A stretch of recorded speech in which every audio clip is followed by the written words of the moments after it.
The world would be a better place if you committed suicide. Right? Most of us could never even imagine saying that to our worst enemies. Right? Could you imagine a loved one saying it to you?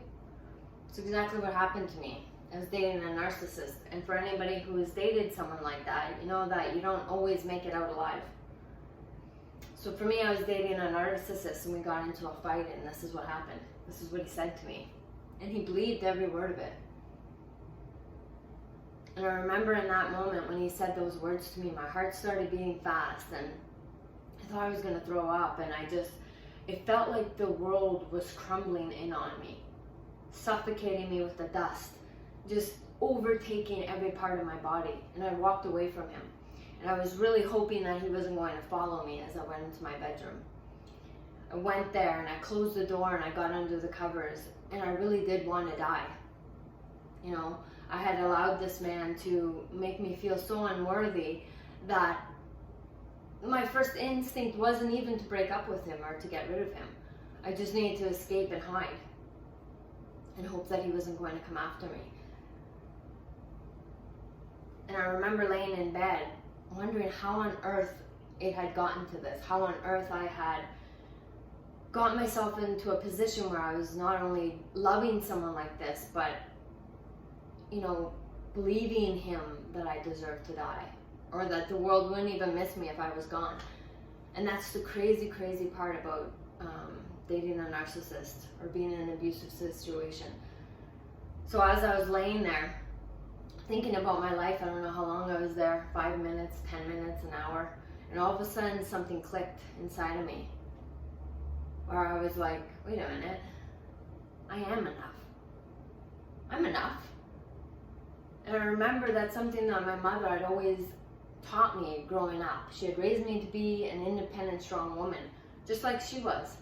And it occurred to me that I wasn't living that truth that I was supposed to have been living. I wasn't being like my mother, the person who I've always looked up to, you know? And I realized then that I wasn't going to be with this man anymore. You know, and this wasn't the first time we got into a fight like this. This is probably the 17th time, right? You know, a lot of abused women often go back, right? So for me, I decided that I wasn't doing this anymore, that I wanted to be that strong woman again. And I wanted to change my life and figure out who I was and what I could offer the world. And that's why we're getting into talking about mental toughness and resiliency and grit, and how having that as a base in your life can help you not only overcome the struggles of your past, but to get you through the struggles of the future. Because there's always going to be something that can come up, whether it's a loss in the family, a breakup, you know, a career change. You know, we're always going through something in life. And for me, my mental toughness, the grit that I was raised with, was what got me out of that bed that day and walked away from that man. And since then, I've proven to him that I do deserve to live.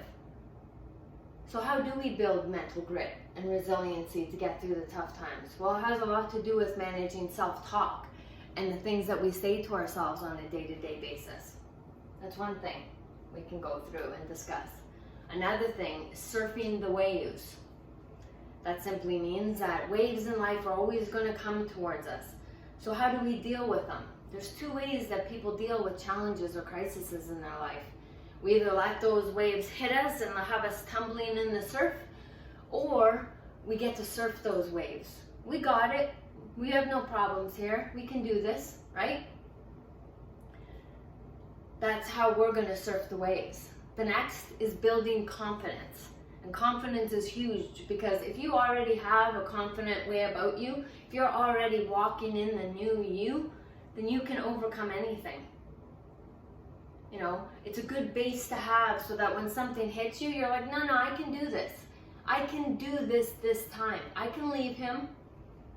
I can do this new job. I can do it. I have been doing it. So building confidence is huge. So I promise you today that we can overcome anything. You have it in you to do it right now.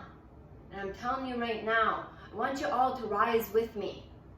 We can rise up and reclaim the lives that we had. We can do this. So I want you to join me in doing that. Thank you.